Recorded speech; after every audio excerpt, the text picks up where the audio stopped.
2025 NFL team previews. The reigning Super Bowl champs, Philadelphia Eagles. Only 6 more teams to preview, so gonna make a big push this week to bang these previews out.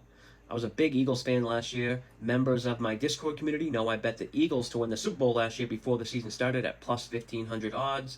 Also bet they're over 10.5 wins. So the Eagles were good to me. They were front runners all season, playing with a lead. They only ran 68 plays while trailing on the scoreboard in the fourth quarter. That was the fewest in the league by a lot. This year, on paper, the Eagles look as good as last year's team, but with every team that has a great season, you can almost always point to areas where a lot went their way or had like a lot of good fortune. Eagles are no different here. They were great in close single-score outcome games, going 7-2, but that's not really an outlier because good teams win close games. But they finished top 10 in fumble recovery rate, EPA gained from turnovers, and opposing field goal kickers converted at the 6th lowest rate in the league when kicking field goals versus Philly. But maybe most importantly, the Eagles finished as the second healthiest team in the league, outside of a couple games missed by Eagle wide receivers early in the season. Starting offensive line only missed a total combined 6 games all year. Saquon didn't even miss a game, which is crazy when considering his workload. He was a workhorse. He touched the ball an insane amount of times, 482 to be exact.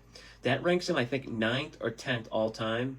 It's the most single-season touches since 2014 when DeMarco Murray had 497 touches in a single season. Now, just duplicating the luck and health alone will be almost impossible, but they will have to do it against a much tougher strength of schedule this year. I have the Eagles tied for the 4th toughest strength of schedule, and based on season total or season win totals, the Eagles will also face a schedule of teams with the combined 4th highest win totals. Besides playing the Giants twice, the Raiders are the only opponent the Eagles face I have rated outside the top 20. And it's not just opponents they face that's difficult either. The layout of their schedule has a few spots I don't think I've ever seen before. They alternate home and away every week, with the only exceptions being week 6 and 7. They'll play back-to-back road games, so their longest homestand all season is just 1 game. I don't remember ever seeing that. They also have another interesting spot. After week 6, the Eagles will only play 3 games in the span of 32 days. They have extra rest after a Thursday night game in Minnesota week 7, and then they have their bye week 9. Last season, their defense faced the highest percentage of snaps against top 10 EPA quarterbacks, 42%, which makes their pass defensive numbers from last year even more impressive. This season, it's the same thing. I have the Eagles facing the single toughest schedule of opposing quarterbacks. They'll play a top 10 quarterback 9 different times based on EPA per dropback. If you don't know what EPA is, it's probably the single best stat in the NFL today. Stands for expected points added. It can be used for both offense and defense, but also positions as well. I suggest looking this stat up and getting familiar with it. I update all EPA numbers weekly in the Power Packet. This is a downloadable Google Doc I share with members of my Discord. One of the tabs in this doc is on advanced metrics. There's a lot of other helpful stuff in there as well for your game selection process. Now, you can join the Discord for free, but you do need to be assigned a role in order to access the members-only channels. Now, whenever you have a team, or whenever there's like a Super Bowl team, I love looking at all the moves the front office made to get to that point. So much has to go right for a team. Now, Eagles GM Howie Roseman, he built such a solid foundation with this Eagles team. He hasn't really missed on anything the last few years. He's been perfect in every aspect of roster building. Trades have fit perfectly, or the timing has been perfect, getting like undervalued players and maxing out their potential. He's been great with contract signings and draft picks, which includes most recently 2 potential elite cornerbacks in Quinyon Mitchell and Cooper DeJean. This helped the Eagles to the 2nd ranked pass defense in the league based on EPA last year. So, and when you draft good, you don't have to spend a ton in free agency.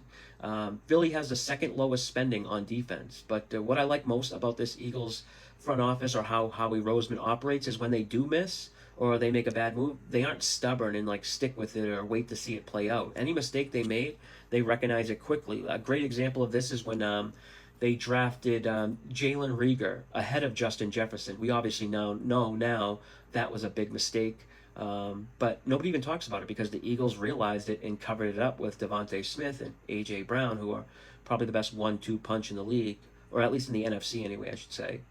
Eagles probably have the best roster in the league, top to bottom, and they return almost everyone.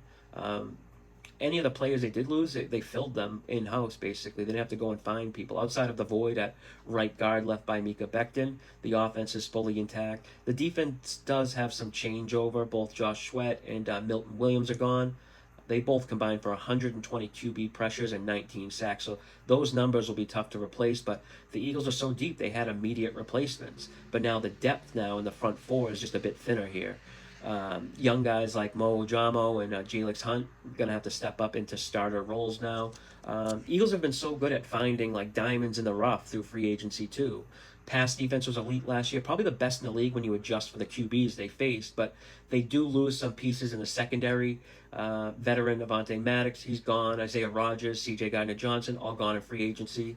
They signed veteran cornerback Adoree Jackson, but Philly is going to have to rely heavily on some young first-time, full-time starters, Eli Ricks and Kelly Ringo, to step up and progress.